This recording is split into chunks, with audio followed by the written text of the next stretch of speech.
Bismillahirrahmanirrahim. Alhamdulillahirabbil alamin wassalatu wassalamu ala asyrafil mursalin wa ala alihi washabbihi ajma'in. Rabbi shrah li sadri wa yassir li amri wa hlul 'uqdatam min lisani yafqahu qawli. Subhanaka la ilma lana illa ma 'allamtana innaka antal alimul hakim. Allahumma faqihna fid din wa 'allimna at-ta'wil. Allahumma yassir wa la tu'assir wa tammim bil khair. Amma ba'd. Saya hormati imam yang bertugas, Bilal yang bertugas, ashabul fadilah, tuan-tuan guru, para asatizah, Musi Surau, Jawatan Kuasa Surau, muslimin muslimat dimata Allah sekalian. Alhamdulillah, pada malam ini kita dapat bersama selepas cuti lama Ramadan dan juga Syawal. Dan hari ini kita dapat berjumpa semula masih dalam bulan Syawal. Mengucapkan masih lagi dalam suasana Syawal lah, walaupun hari raya sehari, tapi kita di Malaysia ni sambutan Syawal tu sebulan. Alhamdulillah. Dan terlebih dahulu saya mohon maaf atas kelewatan datang tadi. Hari ini saya ada kursus haji perdana di Shah Alam pagi pada semalam sampai pagi tadi. Alhamdulillah saya terpilih lah nak pergi haji tahun ni. Tapi risau juga selagi tak pergi, tak sampai, tak tunai haji. Kita sentiasa berharap kepada Allah supaya mempermudahkan urusan. Saya mohon doa kepada tuan-tuan perempuan untuk berikan doa kepada saya kesihatan yang baik untuk menunaikan haji.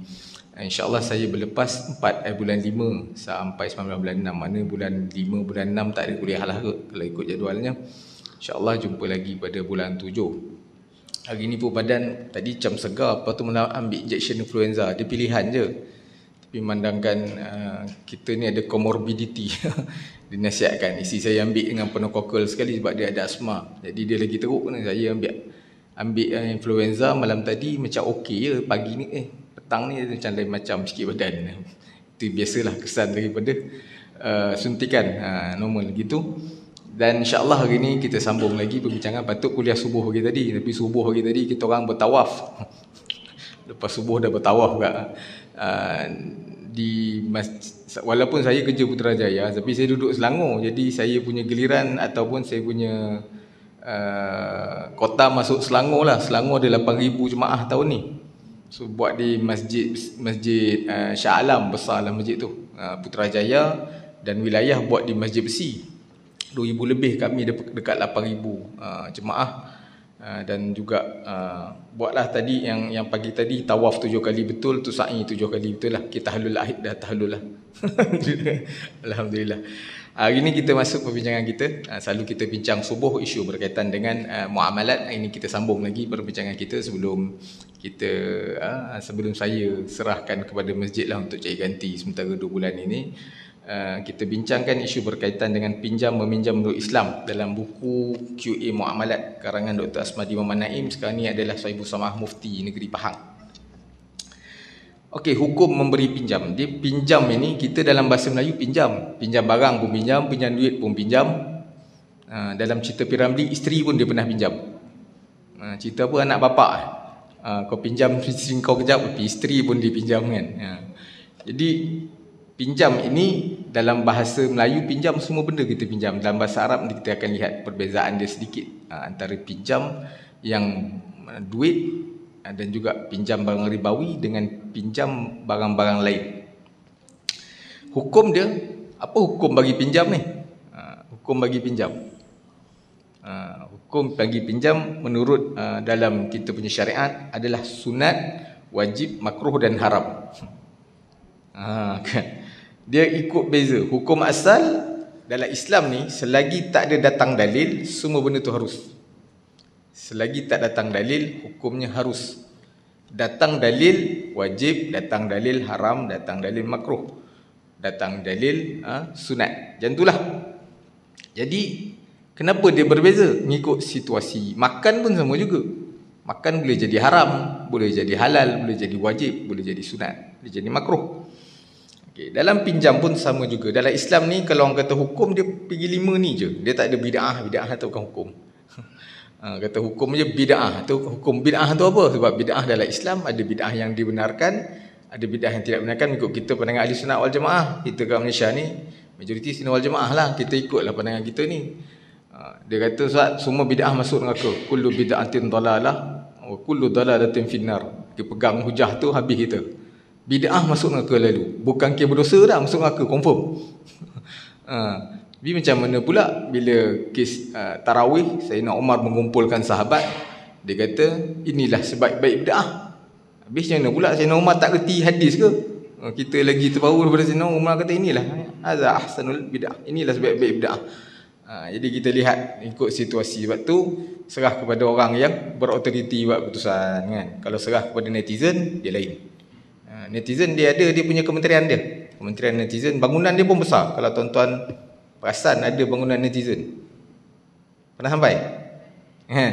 Dekat Bandar Tusin On. Masuk alam tu dia ada satu bangunan tu netizen KEB. Saya kata netizen kebangsaan sini kot. Bangunan tu netizen KEB tu dia. Okey. Jadi hukum-hukum pinjaman dalam muamalah Islam, adakah terdapat hukum yang membicarakan tentang pinjaman dia?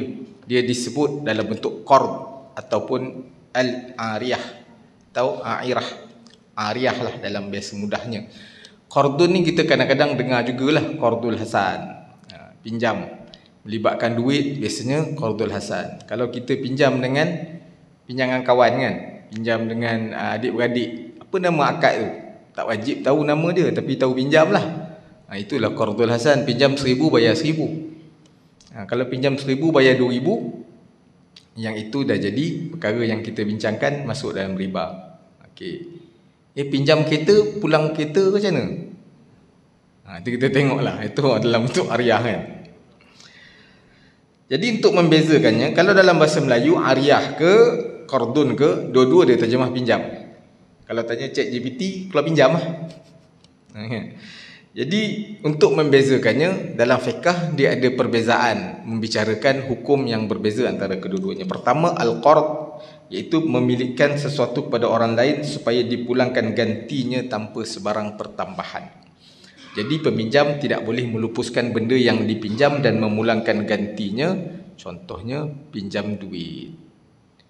Okey, wang dibelanjakan dan digantikan wang lain. Meminjam 1 kilogram emas dan membayar 1 kilogram emas pada yang lain pada masa hadapan, sama ada seminggu, sebulan atau tempoh lain. Okey, emas pun boleh pinjam. Tapi kena pulangkan sebanyak mana yang kita ambil. Habis macam mana dulu saya pinjam emas masa tu RM38 je 1 gram.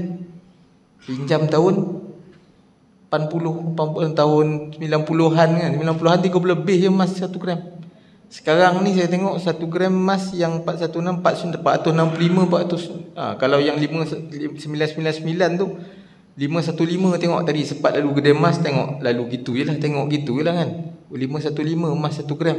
Macam mana dulu pinjam dalam RM40 je. Memang kena ganti kilo, tak boleh ganti harga emas dulu sebab kita pinjam emas.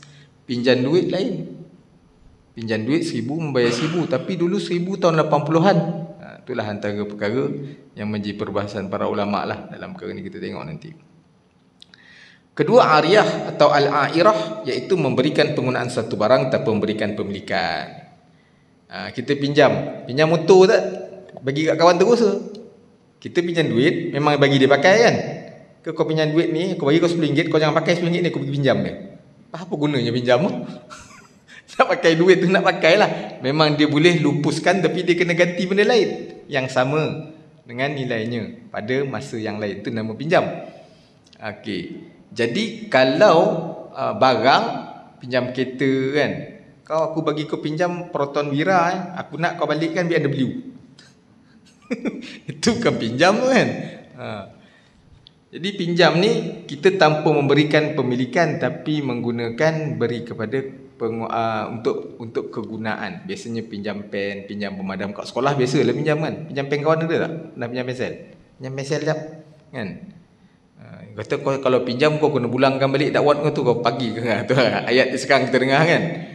Ni tak dipinjam kan. Tapi sebab bahasa Melayu ni dia al-ariyah dengan al-qard sama pinjam je, padahal dia akad ariyah ni pinjam tanpa beri pemilikan tapi beri guna. Adalah benda yang kita lepaskan hak kita. Dan memulangkan kembali pada bila masa atau setelah selesai menggunakannya, contoh pinjam kereta. Kaedah hukum dalam bab pinjaman al-qard ada kemungkinan boleh terkait dengan hukum ribawi. Apa kaedah yang digunakan oleh ulama? Maka berhati-hatilah dalam perkara ini, kerana persoalan ini agak rumit. 4 mazhab meletakkan beberapa syarat, ulama 4 mazhab. Pertama, takut terjadinya riba.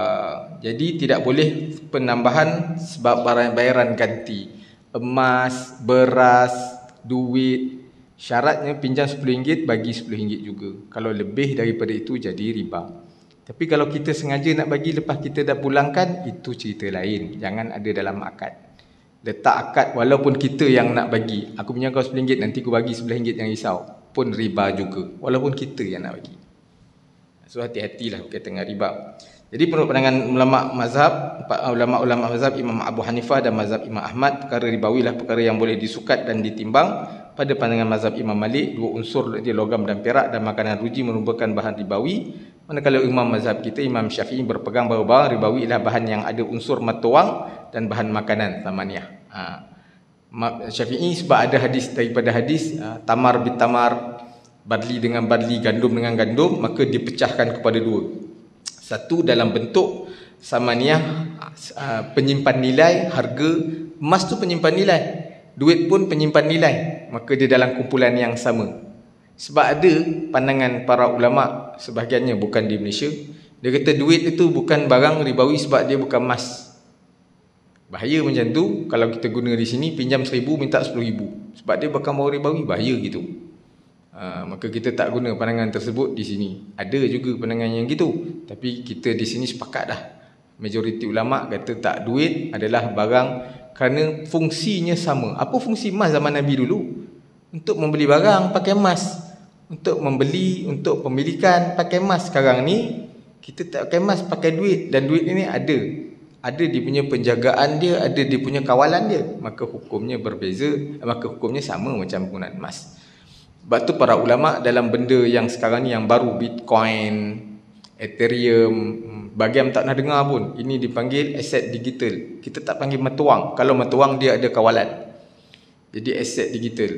Jadi aset, benda tu macam benda yang ada pemilikan, macam kereta dan sebagainya. Cuma nilainya sandarkan juga pada duit jugalah. Macam kereta pun sandar pada duit juga kan. Beli kereta ni berapa harga dia? Harga kereta aku ni 2-3 biji motor harga dia. Macam mana pula cerita kita nak bayar? Mestilah kita ke berapa ribu harganya. Maka itulah, dulu bayar dengan emas 1 dinar, 2 dinar. Macam kira lepas merompak tu, 1 untuk kau, 1 untuk aku, 2 untuk kau, 2 untuk aku. Lalah, seorang kira tinggi, seorang kira rendah. Hantam sajalah untuk kau. Jadi itu adalah penyukat nilai. Dan kedua, makanan asasi. Makanan asasi ni macam kita makan kurma tak kat Malaysia ni? Makan bulan Ramadan je lah.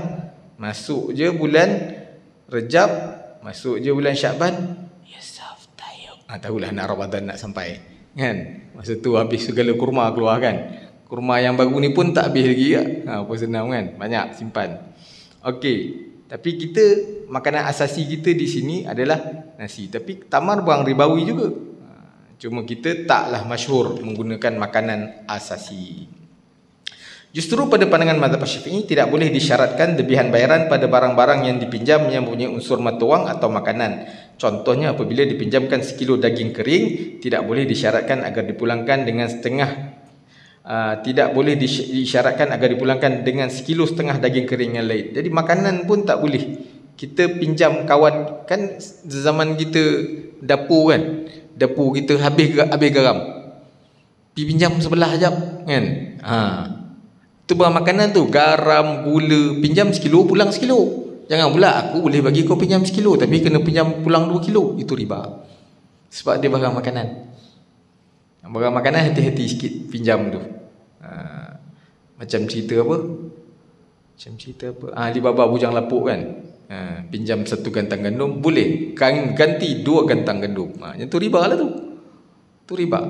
Cerita Piramli ni banyak contoh yang mudah. Sebab orang ingat cerita tu, nak bagi perbezaan dan sebagainya. Mengelak unsur jual beli perkara yang punya unsur jahalah. Jahalah ataupun kita tengok apa maksud jahalah ni. Dalam transaksi pinjaman, ia kelihatan seperti menjual satu barang untuk menggunakannya melalui pelupusan tanpa mengetahui harganya. Apabila tidak terdapat barang tersebut di pasaran, oleh itu bagaimana peminjam boleh memulangkan gantinya? Menjual satu barang untuk menggunakan pelupusan. Kita bagi pinjam tu maknanya memang kita akan hilang benda tersebut. Okey, bagi garam kepada orang, garam itu akan dimakan. Gantinya bukan garam yang dalam perut orang, garam lain. Duit yang kita bagi pada orang RM10, dia dah beli barang kat kedai, dia bagi kat kita RM10, bukan duit yang kita bagi awal tadi. Ada beza. Kalau pinjam barang lain cerita. Pinjam barang emas, kita bagi pinjam barang kemas mak kita kan, kita kena pulangkan barang kemas yang sama. Sebab apa? Barang kemas kalau hilang, kena ganti nilai yang serupa, bukan nilai sahaja, berat yang serupa. Emas tu, mak beli berapa emas tu? Mak beli 3,000 je, saya ganti 3,000. 3,000 tahun 70-an. Emas tu kena ikut berat dia. Itu kaedah berkaitan dengan pinjaman. Contohnya memberi pinjaman, meminjamkan unta untuk dibuat kenduri, walhal tidak ada unta lain di pasaran Malaysia. Bagi unta pinjam buat kenduri, maknanya sembelih lah tu. Pada keadaan ini menyukarkan peminjam memulangkan gantinya atau memulangkan harganya manakan tidak ada unta lain di pasaran. Ni masjid ni ada bawa unta? Ada. Alhamdulillah, korban kan. Kalau bawa unta masuk sahabat. Surau BTS buat unta, kanak-kanak mengelilingi unta tersebut kan. Boleh masuk sahabat kan. Lepas tu pening nak cari kan. Oleh itu perkara yang dipinjamkan mestilah sesuatu yang mithli, ada gantinya di pasaran, atau qimi yang ada nilai tetap supaya peminjam berupaya menggantikannya. Maka barang tersebut kalau diberi pinjam, kena tengok betul-betul. Kadang-kadang ada barang-barang yang nilainya memang nilainya bagi kita rendah tapi bagi orang tu tinggi. Antik ataupun barang-barang berkaitan dengan ada value dia. Selipar, kasut, pinjam kasut kawan kita hilang. Kasut tu dia pakai dah 5 tahun, dia bawa ke Mekah, Madinah, Turki, dia sayang tu kasut tu. Mana nak cari nilai tu? Itu yang payah tu. Kena tengok lah. Kalau macam tu kena bincang ganti rugi macam mana. Jadi hukum memberi pinjam, bagaimana hukum beri pinjam? Memberi pinjam kepada orang, hukum tadi berbeza kan ikut situasi. Sekiranya dia meminjam untuk membolehkan membuat maksiat, maka haram bagi pemberi pinjaman memberi pinjam. Jelas, aku nak pinjam kau RM10 nak beli nombor ekor tu. Confirm nak cakap terus dengan kita. RM10 jam aku beli nombor macam. Malam tadi ada datuk datang dalam aku punya mimpi, dia sebut nombor 909. Kan nombor kan. Jadi yang itu memang confirm kalau kita bagi sama nanggung dosa. Kalau dia tak tahu cerita lain. Tak tahu cerita lain, bagi pinjam duit mana nak beli arak je. Itu tak boleh, kerana haram, kerana membolehkan buat maksiat, maka haram pemberi pinjam memberi pinjam. Jika sekiranya peminta pinjaman mahu menggunakannya pada perkara tidak penting atau melalaikan, makruh. Kalau perkara melalaikan, contohnya pinjam RM10 beli rokok. Kan? Rokok ni masih lagi lah perbahasan dia daripada dulu sampai sekarang. Kan? Bagaimana dengan rokok? Ada yang kata haram, ada yang kata makruh. Standard lah tu. Sampai sudah kan. Jadi itu perkara-perkara yang tidak penting. Atau kawan-kawan kita beli, bagi pinjam duit budak-budak kat universiti tu sekadar nak main game je. Iaitu perkara yang melalaikan. Kalau tak ada duit, jangan main, ambil game free je. Kenapa game sampai berbayar? Okay? Yang ni kena tengok daripada sudut. Jadi makruh hukum dia, sebab benda tersebut tidak haram tapi boleh melalaikan. Namun jika peminta pinjam untuk memenuhi keperluan asasnya atau keluarganya, contohnya memang kata saya ni memang dah 3 hari tak makan, anak kat rumah susu pun tak ada, kita ada kemampuan, kita bagi pinjam, pada masa itu boleh jatuh wajib, sebab itu adalah keperluan asasi. Tapi kalau muka yang sama juga datang kan, menimbulkan muskil juga kan. Datang kat masjid tu, cerita dia sama je. Dia tak ingat kita ingat dia. Ni muka dulu sama je. Baik duit hilang, lepas tu nak balik kampung tak ada duit, sama je muka dia kan. Maka di situ kita boleh query lah, tu normal lah tu kan.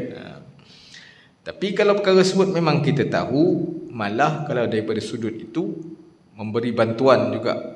Sebenarnya itu berkaitan dengan pinjam ni, sebahagian ulama sebut beri pinjam ni hukum dia lebih utama daripada memberi sedekah. Sebagian ulama kata kalau beri sedekah 10, memberi pinjam 28. Walaupun dia kata hadis dhaif, tetapi bila dilihat pada asas ada sebab kenapa memberi pinjam itu lebih tinggi daripada memberi sedekah. Beri sedekah kita belum tahu orang tu nak ke tidak memerlukan. Kita belanja kawan-kawan kita minum kat kedai, sedekah lah kan. Sedekah kawan kita belanja minum kat kedai kan, sedekah. Kalau kita tak bagi pun, kawan kita boleh je beli, makan sendiri boleh bayar je. Tapi kita nak bagi sedekah, dapat pahala tak? Dapatlah ganjaran pahala berganda. Tapi orang minta pinjam ni, dia susah tau. Kalau orang yang ada maruah nak minta pinjam, kita segan tak pinjam. Segan nak minta pinjam, walaupun dengan adik-beradik. Tak ada duit pun mikir kan, nak pinjam ke tak pinjam, pinjam ke tak pinjam. Bila dia dah cakap dia nak pinjam tu, maknanya betul-betul dia dalam keadaan yang terdesak. Maknanya dia merendahkan diri dia dan maruah dia, minta pada seseorang. Dan kita bagi pinjam, orang yang memberi pinjam itu pahala yang berganda. Okey. Wajib kalau diminta itu memberi pinjaman sekiranya tiada pihak lain yang boleh memberikannya. Tapi kalau dia ni ada pihak lain, keluarga dia pun ada yang senang-senang, dia boleh bagi juga, kita tak wajib bagi kita lah, sunat je. Tapi kalau memang dia ni, kita tahu dah, keluarga dah lah ada sebatang kara, datang dari kampung duduk sini, mak ayah dah meninggal, nak yatim sebagainya kan, dia jumpa kita tak ada saudara mara boleh tolong, kawan-kawan dia pun tak ramai yang senang, maka di situ hukumnya kita yang ada peluang untuk memberikan pinjaman, berilah pinjaman pada kadar yang kita mampu. Okay, terutamanya untuk melepaskan keperluan asasinya. Tapi kalau dia ada orang lain tapi kita bagi juga, hukumnya sunat. Itu beza hukum tu pada waktu, situasi dan keadaan. Larangan memberi pinjaman kepada maksiat berdasarkan firman Allah, dan hendaklah kamu membantu atas kebaikan dan ketakwaan, dan jangan kamu membantu pada dosa dan permusuhan. Wa ta'awanu 'alal birri wat taqwa wa la ta'awanu 'alal itsmi wal 'udwan. Tolonglah kamu pada perkara yang takwa, dan jangan kamu membantu pada dosa dan permusuhan. Manakala gerakan memberi pinjaman adalah berdasarkan sabda Nabi, tidaklah seorang daripada kalangan orang Islam memberi pinjam pada seorang Muslim sebanyak 2 kali, melainkan adalah seumpama satu sedekah pahalanya. Maknanya sama pahala dengan sedekah, malah dalam satu keadaan dia boleh menjadi lebih pahala tersebut. Wallahu a'lam. Okay, ada soalan dekat ni? Pinjam. Ya, sila.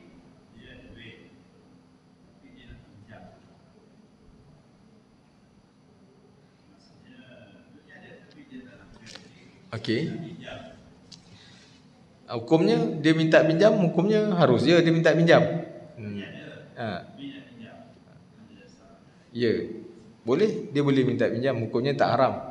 Tapi daripada sudut keperluan, dia tak sunat pun, dia harus saja mohon pinjam. Sebab pinjam ini perkara yang dibenarkan dalam Islam. Mungkin bagi dia, duit yang dia dah simpan itu ada keperluan yang dia dah susun. Jadi kita ni tak tahu orang lain punya masalah. Kita nampak dia ada duit, tapi kadang-kadang duit itu, kau ingat orang kaya saja, kadang orang kaya pun sesak juga kan. Memang betul kan? Ingat pinjam kat abang dia, apa ni surat pajak kedai keluar kan. Kau ingat orang kaya pun kadang sesak juga kan. Macam kita ada, tapi kalau saja-saja kita mohon pinjam duit ada, apa tujuan dia? Kadang-kadang ada orang tujuan tersebut nak tolong orang dapat pahala, dia kata aku saja je pinjam tu supaya orang tu dapat pahala. Tapi hukum tersebut tengok keadaan dan situasi. Hukum asal pinjaman adalah harus. Tapi kalau dia ada duit saja pinjam atas keperluan yang tidak perlu, makruh. Dia pinjam duit untuk keperluan yang haram, haramlah hukum dia. Tapi kalau dia pinjam duit atas keperluan umum, hukumnya adalah harus macam biasa. Simat surat. Surat ada duit sekali bagus juga kan. Okey. Nak tanya, Waalaikumsalam, nak tanya soalan tentang meminjamkan duit. Saya bagi pinjam duit 60,000 kepada ahli keluarga untuk beli kereta, tempoh bayar balik selama 8 tahun. Duit itu sebelumnya saya simpan sebagai simpanan tetap di bank dengan keuntungan 400 tahun. Kalau peminjam kena bayar 60,000 sahaja tanpa sebarang cash, bagaimana dengan keuntungan yang sepatut saya dapat dalam tempoh 8 tahun itu? Mohon penjelasan. Okey. Pinjam, dia ada dalil dia. berkaitan dengan mengambil untung. Kullu qardin jarra naf'an fahuwa riba. Semua pinjaman yang disyaratkan ada untung tambahan adalah riba yang haram. Jadi kalau kita pinjamkan duit kepada adik kita nak bayar kereta 60,000, tak boleh ambil lebih 60,000 kerana pinjam dia adalah akad berdasarkan ihsan. Dia berdasar ihsan. Habis kalau adik pinjam bank, bank boleh ambil untung. Pertama sekali, kalau kita bagi pinjam ke adik kita dengan anggapan kita bank, kita boleh ditangkap oleh bank negara kerana melanggar peraturan, memberikan duit dan mengutip duit. Satu undang-undang. Sebab yang boleh kutip duit daripada orang ramai ni adalah syarikat kewangan berlesen, bank-bank berlesen, orang perseorangan yang diberi kuasa oleh bank negara dan koperasi. Itu je. Itu peraturan. Habis macam mana? Memang untuk memberi pinjam, tujuan bukan untuk dapat keuntungan. Habis yang bank buat, bank bukan buat pinjaman. Dia bagi financing, pembiayaan, kaedah tawaruk, jual beli dan sebagainya. Kalau tidak, kita buat akad dengan adik-adik kita, al-ijarah summa al-bai'. Buat ini. Okay. Akak beli kereta ni akak. Kau sewa kereta ni ke akak selama 8 tahun. Bayar bulan-bulan ke akak. Akak beli harga 60,000, akak ambil jual kat engkau, akak mesti dah ambil untung 65,000. Akak bagi 65,000, bagi 8 tahun. Bagilah, bagi 8 tahun. Boleh tak jual kat dia? Boleh. Al-ijarah summa al-bai' macam bank rakyat pakai. Atau ringkasan dia ITAP. Okey. Okey. Jadi yang macam mana? Kita beli kereta 60,000. Kita buka kalkulator 8 tahun berapa bulan? 96. Okey. Kita bagi 60,000 bahagi 96 bulan. Dia bayar 625. Betul tak? Ni cukup Habis 5. Tapi kalau kita bagi harga 65,000, ambillah 5,000 sikit kan. Okey, 8 tahun. Bahagi 96, maka 65,000 bagi 96, maka dia akan bayar 677. Bezanya lebih kurang dalam RM1 tadi kan. RM50 lebih kan. Gitulah. Tapi untungnya lepas 8 tahun kita dapatlah RM5,000. Pelan-pelan. Itulah bank tunggu pun. Pelan-pelan kan. Dan biasanya ITAP ni maksudnya pembayaran terakhir dia sewa kepada kita. Jadi kalau adik tak bayar, kereta tu hak kita lagi. Hak kita. Kita boleh jual, kita boleh ni. Kita ambil. Dan biasanya bank akan buat bayaran terakhir itu adalah 677 yang terakhir itu adalah akad jual beli. Yang last dia jual 677 je. Jadi baru jadi pemilikan. Itu yang dengan bank buat. Boleh ambil untung? Boleh. Tapi kena sama-sama setuju dan ni dibenarkan dalam Islam. Tapi kalau akak bagi kau 60,000, kau kena bayar kat akak 65,000, itu riba. Sekadar bagi pinjam itu macam konvensional buat. Yang itu riba. Sama je nampak untung dia kan? Sama. Dua-dua ayam sembelih. Dua ayam sembelih. Tapi syarat sembelihan kena ada. Syarat sembelihan mesti Islam, mesti yang ni gitulah. Jadi kalau jawapan ini, macam mana pula dengan keuntungan 400 tahun? Okay, kita tengok 60,000 kan. 60,000 kali 4%. Setahun 2,400. 8 tahun kali 8. 19,200. Up lah harga tu. Jadi 78,200. Aku pinjam dengan bank yang elakkan dengan akak, pinjam dengan bank sama kan. Lagi berisiko. Sebab kalau bank dia masuk takaful sekali. Kalau berlaku kematian dan sebagainya, takaful settle kan. Boleh kita nak ambil je hibah kepada nama akak kita tu untuk 8 tahun. Kalau dapat kat akak tu, boleh. Harga kereta tu, boleh je. Dia macam-macam cara boleh buat sebenarnya. Tapi kita ni tak terdedah. Itu kaedah dia lah. Boleh ke nak ambil untung dengan jual kereta? Tapi boleh, tapi bukan pada duit 60,000 kita bagi tu. Pada kita belikan kereta, nama kita sewakan ke adik kita selama 8 tahun. Pada bulan ke-95, dia 96 dia bayar kat kita tu, itu akad jual beli kita, tukar nama terus. Itu boleh. Dia nak ambil untung banyak pun tak apa. Kak bagi jual kat kau kereta 120,000 harga dia, 100-400. Dah kau nak sangat, dah pulang lah. Boleh ke? Kalau dia setuju dan kita nak, tak ada masalah. Untung tak ada masalah 100%. Untung tak ada isu nak ambil 100%, 200%, 300%. Dia dengan antara minkum, kamu setuju dan kamu redha meredai. Untung tidak ada syarat. Tapi kecuali kerajaan letakkan syarat keuntungan tertentu lah, barang-barang kawalan kan. Itu untuk menjaga kemaslahatan atas dasar siasat syariah. Hukum asal memang tak ada apa-apa, tapi ceritanya dia adalah dalam konteks hukum ni berbeza banyak perkara. Dia nampak yang tu? Ada soalan lagi? Ya, sila.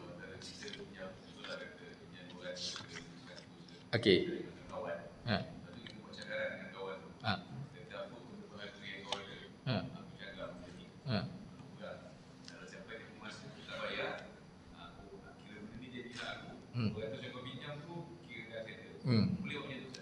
Dia syarat dia dipanggil itu akad ar-rahnu.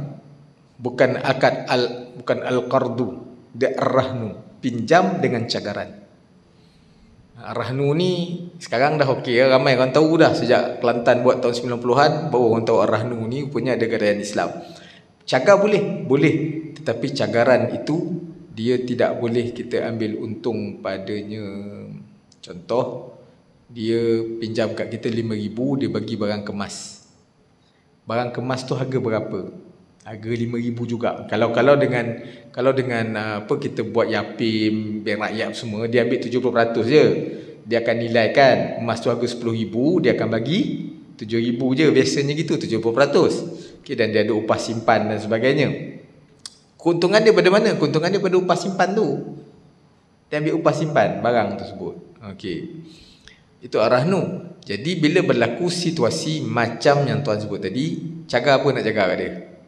Contoh, jam tangan kan? Berapa nilai jam tangan tu? Kena nilaikan dulu jam tangan tu. 400 je. Dia pinjam 100. 200. Okey. Bila dia tak boleh bayar, jam itu jadi milik kita ke tidak? Tak. Dia bukan automatik jadi milik kita. Kita boleh jual. Kita boleh jual dan kita kena tanya nilai semasa. Pergi tanya kedai, jam ini 1,5 je nilainya. Maknanya kita jual 1,5, dapat setengah, dia hutang dengan kita RM50 lagi. Tapi kalau kita jual jam ni dapat 200,5, maka kita ambil 200 saja, RM50 itu kita kena bagi dia. Itu duit dia. Ini keadilan dalam Islam. Sebab tu orang yang ber-rahnu Islam kan, dia simpan emas dia dulu lama lah. Tahun 2000 masa tu emas murah lagi. Dia simpan 300 gram emas dia. Pada masa tu dia punya hutang dia buat dapat pinjaman RM3,000 je. Contoh kan RM3,000 je masa tu. Dengan nilai pada masa tu. Lepas tu bila tak dapat tahun sekarang ni, bank syarikat cari ar-rahnu ni, dia kata awak tak boleh bayar. Saya tak boleh nak bayar lah tuan. Dia kata kan tak bayar, ar-rahnu boleh ambil dan jual emas tersebut pada harga semasa, bukan pada harga. Kalau yang pajak gadai konvensional, dia ambil semua, hilang terus barang tersebut. Tu yang haramnya, mengambil hak orang lain tanpa hak. Contoh bila tengok harga emas, dulu harga emas RM60 je 300 gram, berapa je dapat kan. Sekarang ni 1 gram dah 400 setengah lah kata. Tolak dengan dia punya nilaian emas lama ni, ada dah spread dia 20%, dapat 420 1 gram. Kira-kira dijual 300 gram tu, rahnu kena ambil kos dia dengan kos simpanan yang dia hutang upah simpan tu, baki tu kena bagi duit kat dia. Ulah banyak duit rupanya dia dapat. Itu keadilan dalam Islam. Itu kaedah, tapi itu bukan akad pinjam al-qardu, dia ar-rahnu. Dia lain situasi, lain hukum pula. Pinjam barang juga, kereta. Pinjam kat kawan kita, lepas tu kita cakap, kau pakai kereta aku ni, aku tak ada masalah. Pergi minyak tinggal separuh tu. Kan? Pulang penuh lah. Boleh tak? Dulu para ulama sebahagian berbahas benda ni boleh tak boleh sebab ambil manfaat. Tapi rupanya dia bukan al-qardu, dia al-airah. Al-airah, airah bila kita buat macam tu, pinjam itu airah, dia jadi akad sewaan. Maknanya minyak penuh itu adalah sewaan kita. Boleh kita syarat gitu. Paling mudah kita sewakan je. Kalau nak pakai apa sehari aku bagi 200 lah lagi. Boleh lagi senang, sewakan je. Lagi senang akad sewaan. Dia tak ada kaitan dengan pinjaman. Nampak yang tu kan? Ada soalan lain? Jadi kita terus. Tak kena mikir-mikir kan? Kan ada yang tanya pula, Ustaz, macam pokok tu macam mana pula payah? Pokok dia tebang. Semalam saya pergi masjid negeri tu, Ustaz Hafiz Mahyudin yang bagi ceramah memang ada cerita pasal isu berkaitan dengan pokok. Pokok macam mana boleh tebang ke tidak. Ada je dalam grup saya pun ada cakap, ya kenapa tebang pokok tu apa semua. Dia dalam isu hukum ni, dia jangan tengok pada satu hadis je. Banyak hadis, banyak ayat Quran lain. Dia bila pakai satu Quran, satu hadis je, hara jawapan dia. Satu tu untuk semua perkara, tak boleh ya? Apakah hukum memberi pinjaman kepada seorang? Kita dah sebut tadi. Kita dah terang. Barang yang boleh dipinjamkan. Apakah syarat-syarat barang boleh diberi pinjam? Untuk memberi pinjam, pemberi pinjam mestilah memastikan barang-barang tersebut memenuhi syarat-syarat berikut. Okay, pertama, manfaat suatu barang itu adalah milik pemberi pinjam. Memang milik kita, bukan milik mak kita. Duit dalam akaun kita ada 10,000, tapi duit mak bagi pinjam ke orang lain, kena minta izin. Boleh, tapi kena minta izin daripada pemilik asal. Okay. Tuan-tuan ada simpan tabung haji? Ada? Tabung haji akad apa sekarang? Tabung haji akad apa? Tak cek pun kan?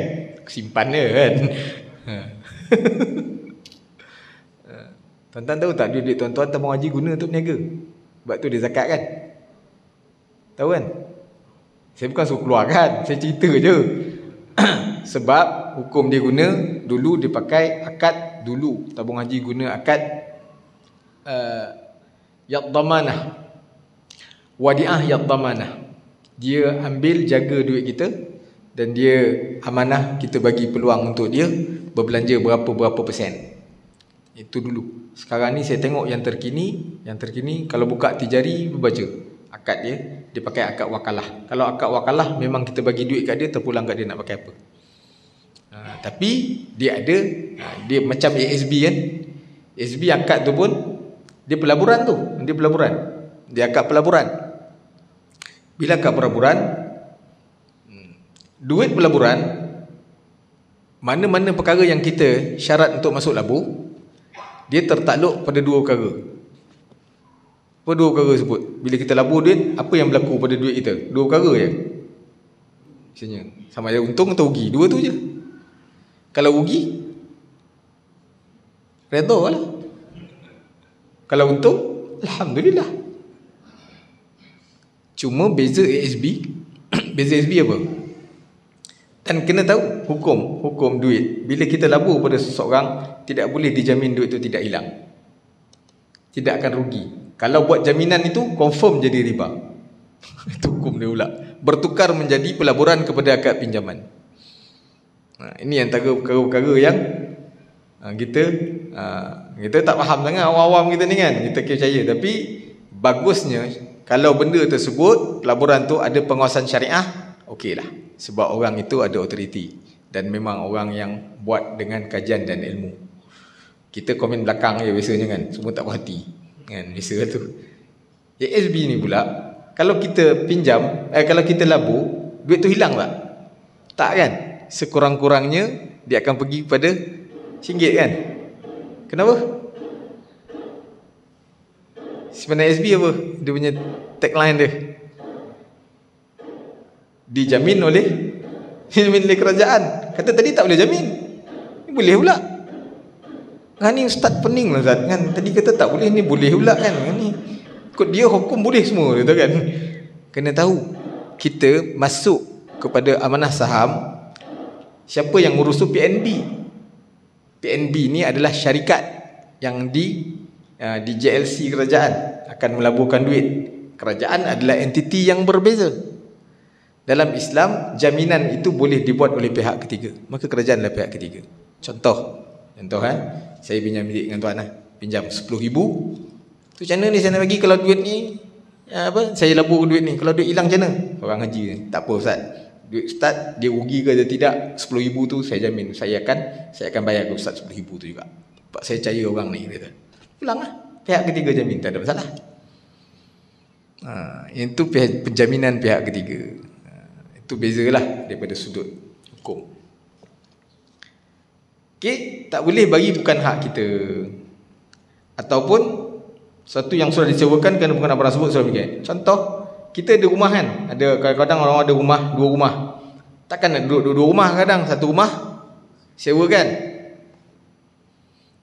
Jadi rumah sewa tersebut ada dah pemilik dia. Tak ada pemiliknya kita, tapi manfaat orang lain guna. Tak boleh pula kita sewakan rumah tu, orang tu duduk, kita jadikan juga homestay rumah tu.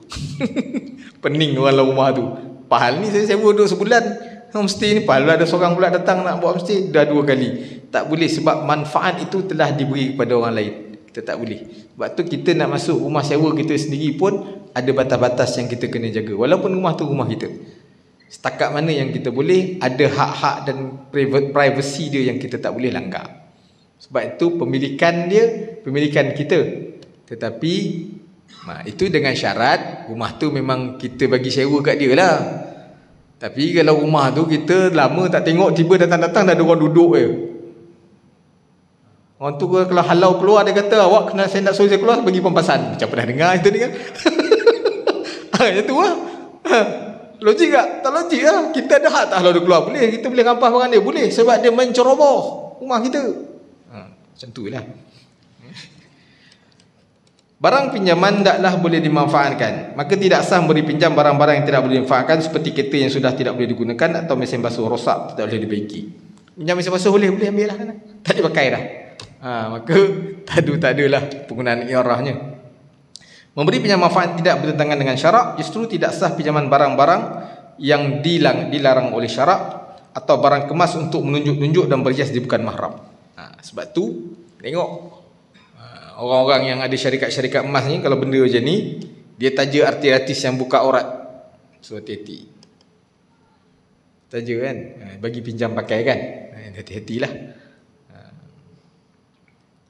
Sebab kita akan dapat sama dia punya saham dia, kerana dia tayang benda tersebut. Tapi kalau dia tayang kita bagi pinjam sebab untuk majlis kahwin dia, tutup aurat, okeylah. Okay. Dan ketiga, penggunaan suatu barang adalah tidak mengurangkan barang tersebut. Suatu kan tak ada TV masuk dah. Okay. Sebut ni habiskan sikit lepas tu kita berhenti.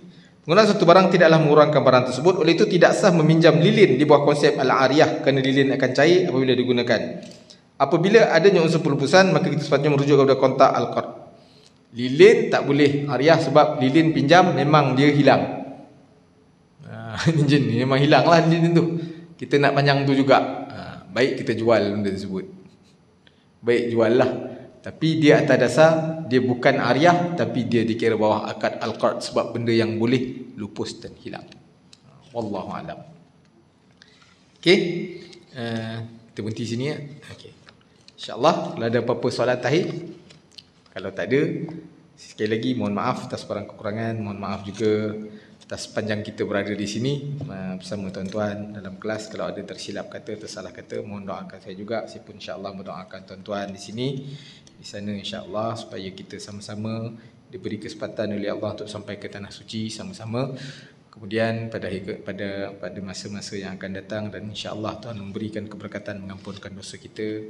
Aqulu qouli hadza astaghfirullahalazim, subhanakallahumma wa bihamdika asyhadu an la ilaha illa anta astaghfiruka wa atubu ilaik. Assalamualaikum warahmatullahi wabarakatuh. Wallahu a'lam.